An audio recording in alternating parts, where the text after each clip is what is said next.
इस कार्यक्रम के पुण्यार्जक थे श्री पार्श्वनाथ दिगंबर जैन मंदिर कमेटी, कछार गांव बड़ा, जिला कटनी, मध्य प्रदेश। गुरु भक्त परिवार।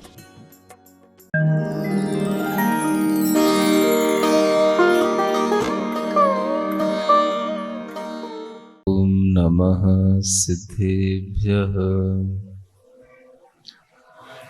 ओम नमः सिद्धेभ्यः। ओम नमः सिद्धेभ्यः।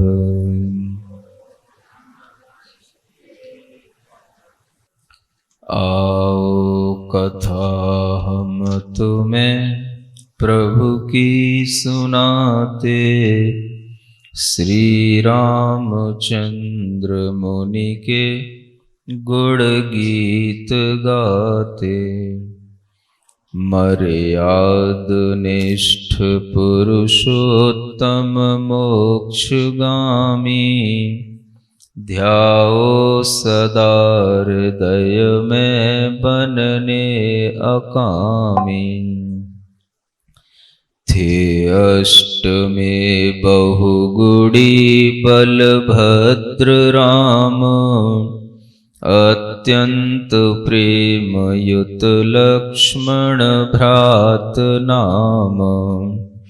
सीता सती जनक राज सुताति प्यारी, जो शील रूप गुण खानी प्रसिद्ध नारी।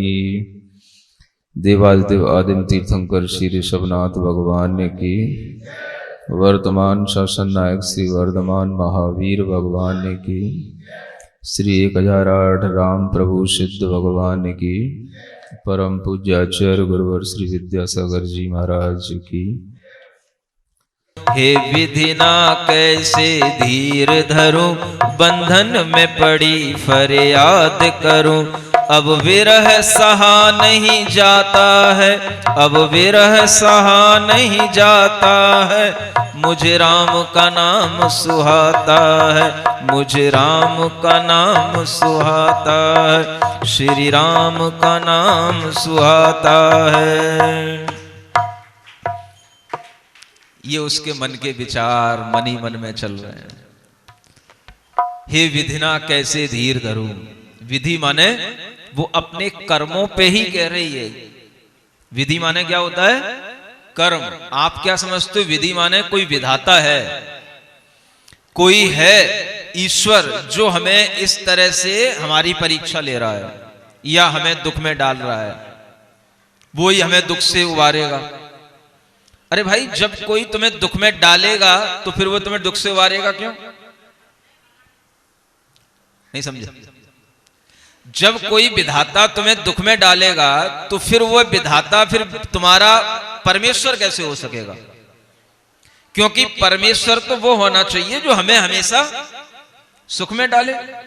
दुख में डाले फिर मैं उसे बुलाऊं, पुकारूं, उसकी याद करूं, चिल्लाऊं, तब वो मुझे बुलाए। अरे भाई, ये तो जब उसे पता है कि ये मेरा है तो वो उसको अपने मेरे को किसी को क्यों दुख में डालेगा? तो अपना कोई भी ऐसा विधाता नहीं होता जो हमें दुख में डालता है। कोई विधाता नहीं होता जिसके चिल्लाने पर वो हमें वापस ले आता है। कौन होता है? विधि, विधाता। ये सब कर्म के नाम हैं। कर्म माने हमारी आत्मा में होने वाले जो भाव हैं, वह भाव ही हमारी आत्मा में बंध जाते हैं, उन्हीं को कर्म कहते हैं। और वही कर्म हमारे लिए सुख और दुख में कारण बनते हैं, वही हमें अच्छा या बुरा फल देते हैं। तो वह सीता अपने उसी विधि को, उसी कर्म को याद कर रही है। विधिना ने कैसा लेख लिखा, ये कोई लेख लिखने वाला कोई दूसरा नहीं होता है, लेकिन हम भक्ति वसात ऐसा कहते हैं। तो भक्ति में कहना कुछ अलग बात होती है और रियलिटी कुछ अलग होती है।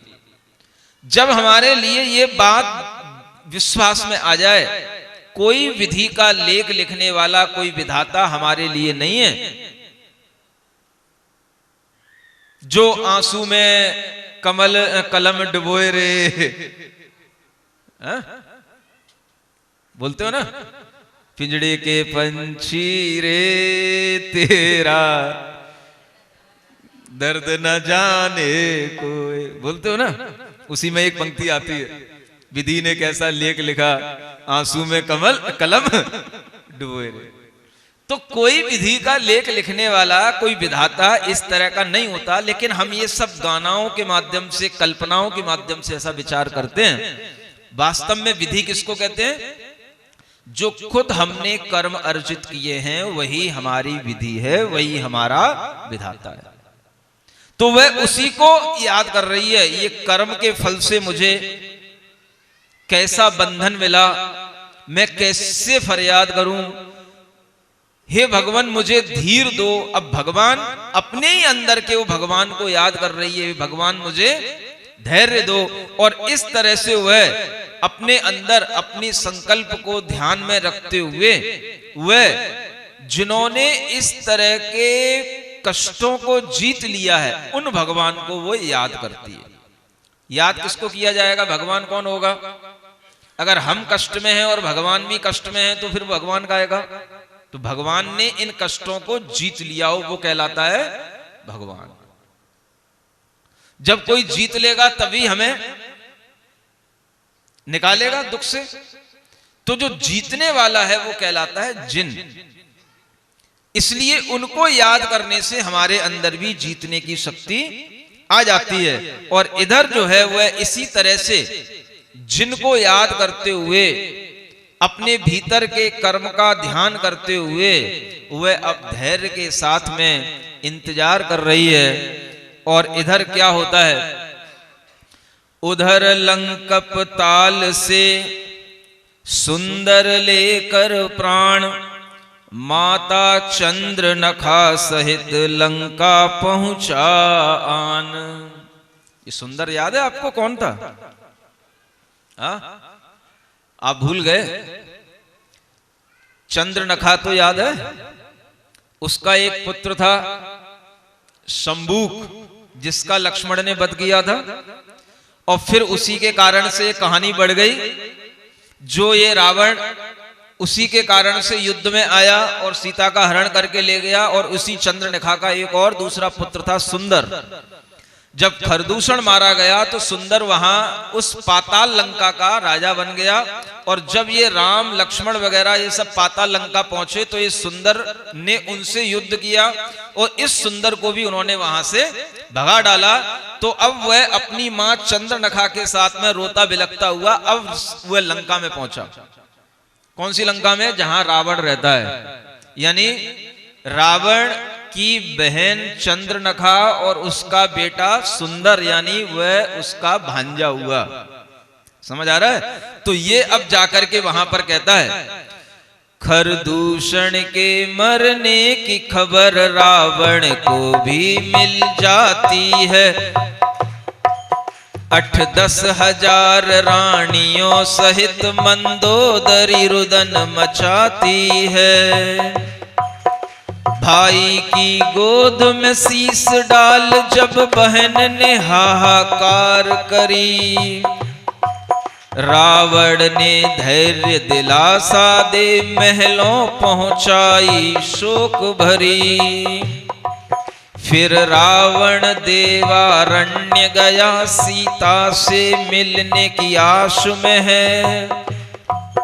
हे सीते मेरे जीवन की अब डोर तुम्हारे हाथ में है। अब देखो क्या कहता है वो। इधर तो रावण को भी पता पड़ गया कि कितना बड़ा उसका बहन का पति, कौन? जीजा है ना, वह मारा गया। और उसका मरना भी अपने आप में रावण को एक बहुत बड़ी चेतावनी देने वाला था, क्योंकि इतना बड़ा विद्याधरों का राजा और रावण का जीजा अगर मर जाए तो समझो वो कितना बहादुर इंसान होगा जिसने इसका वध किया होगा। अब रावण को अभी भी कुछ बुद्धि इस तरह की नहीं आ रही है। और खरदूषण के मर जाने के बाद में उसकी बहन जब चंद्रनखा वहां पहुंचती है तो मंदोदरी भी रोती है। और मंदोदरी की भी उसके साथ में 18,000 रानियां हैं। रावण की कितनी रानियां थी? 18,000 रानियों की वह प्रमुख थी मंदोदरी, और वह भी वहां पर रोती है। लेकिन रावण ने अपनी बहन के लिए जब धैर्य दिलाया और दिला करके वह जब देवारण्य वन में गया, वहां सीता से मिलने गया, तो वह सीता से क्या कहता है, सुनोगे? हे चंद्रमुखी हे पिक बैनी, अपने नैना खोलो तो सही। मैं 3 खंड का स्वामी हूं, मेरे बस में है सकल मही। है भूमि गोचरी बनवासी, वह राम जिस पे तू मरती है। मैं अतुल बली विद्याधर हूं, मुझको स्वीकार न करती है। समझ में आ रहा है क्या कह रहा है रावण? मैं 3 खंड का स्वामी हूं, जरा नजर उठा करके मुझे देख तो। कब तक यूं ऐसे ही बैठी रहेगी उदास हुई? ये देख, ये सारी रानियां जितनी भी दिखाई दे रही हैं, सबकी तुझे पट्टरानी बना दूंगा। और मैं तो विद्याधर हूं, आकाश में उड़ने वाला, विमानों में रहने वाला, बलशाली। कहां तू उन वनवासियों के चक्कर में पड़ी है जो वन वन घूम रहे थे, और जो भूमि गोचरी कहलाते हैं, माने जमीन पे चलने वाले भूमि गोचरी, हम आकाश में उड़ने वाले, प्लेन में उड़ने वाले, और तू उनकी चिंता में पड़ी है। उनको छोड़, मुझे स्वीकार कर, तुझे यहां की रानी बना दूंगा। ये सब बातें रावण ने सीता से कह ली, लेकिन सीता नीची दृष्टि किए हुए बोली, सीता बैन राम दरस बिन है नहीं, मुझको पल भर चैन।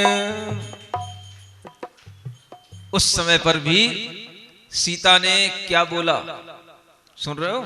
आप कल्पना करो, किसी अलग ग्रह में जाकर के तुम्हें अकेला छोड़ दिया जाए, ग्रह ही समझ लो एक तरह का, नहीं समझ में आ रहा है?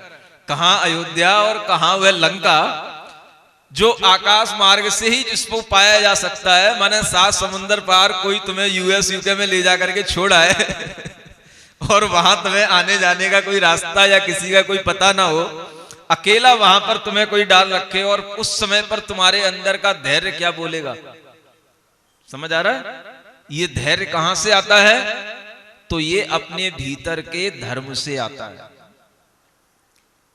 दूसरे के महल में दूसरे की दासी बनकर के भी वह बैठी हुई है, लेकिन उसने उसकी दासता स्वीकार नहीं की है। और उसने रावण के लिए उस समय पर भी क्या कहा, जब तक मुझे मेरे पति का पता नहीं मिल जाएगा, मैं किसी को भी आंख खोल करके नहीं देखूंगी। रावण, मैं तेरी शकल भी नहीं देखना चाहती। इतनी बड़ी बात एक बहुत बड़े राजा से अकेली स्त्री का कहना, आप समझो कितना बड़ा उसके अंदर धैर्य होगा और कितना उसके अंदर धर्म होगा। तभी उसको कहा जाता है जनक नंदिनी जानकी सीता। समझ आ रहा है?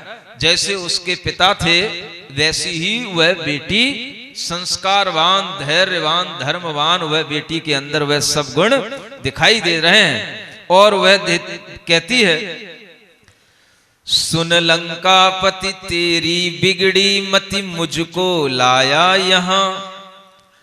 हुई आज्ञा पिता राम वन को चले, सेवा करने को लक्ष्मण भी उन संग चले।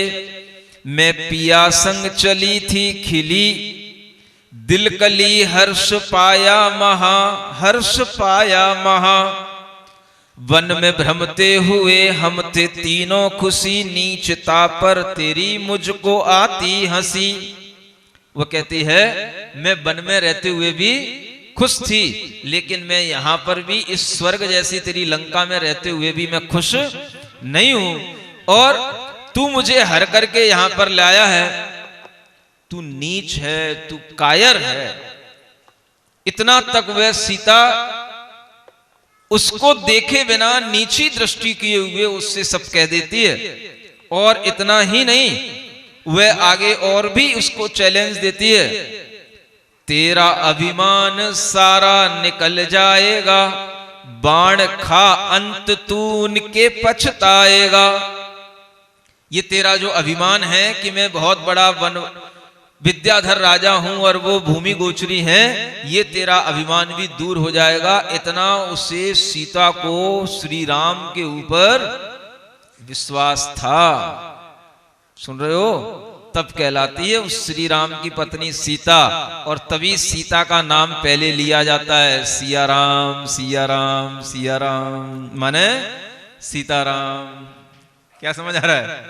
जब पत्नी में इतना पतिव्रता का धर्म हो और वह अपने पति के अलावा किसी को भी उत्कृष्ट ना माने, तब उस पति के नाम के आगे भी पत्नी का नाम बोला जाता है और तभी उस पत्नी को धर्म पत्नी कहा जाता है। आ रहा है समझ में? ऐसे सीता के अंदर भी अनेक गुण हैं और उन सब गुणों का आप यहाँ पर बहुत अच्छे ढंग से चित्रण सुन रहे हैं। इन्हीं गुणवानों की वह स्त्री है जो श्री राम है, उनका स्मरण करते हुए, मर्यादा पुरुष श्री राम है, सिद्ध प्रभु बलराम है, सिद्ध प्रभु बलराम। हर प्राणी जिनको गाता, हर प्राणी जिनको, ना जाति भेद मन लाता, ना जाति भेद मन। सीता के स्वामी प्राण, सीता के स्वामी, हनुमान के जो अभिमान, प्रभो श्री राम, प्रभो श्री राम, प्रभो श्री राम, प्रभो श्री राम। मर्यादा पुरुष श्री राम है, सिद्ध प्रभु बलराम। मर्यादा पुरुष श्री राम। ओम अरहम नमः, ओम अरहम नमः, ओम अरहम नमः, ओम अरहम नमः, ओम अरहम नमः, ओम अरहम नमः, ओम अरहम नमः, ओम अरहम नमः। बोलो श्री राम सिद्ध भगवान की।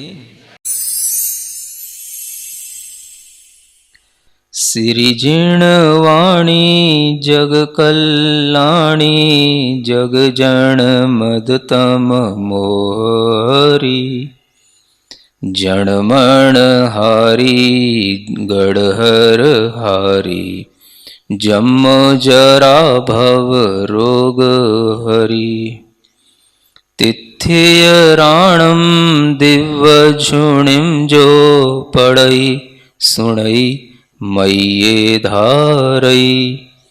राणम सौख मणंतम धर्य, सासद मोक्ष पदम पावई। सासद मोक्ष पदम पावई।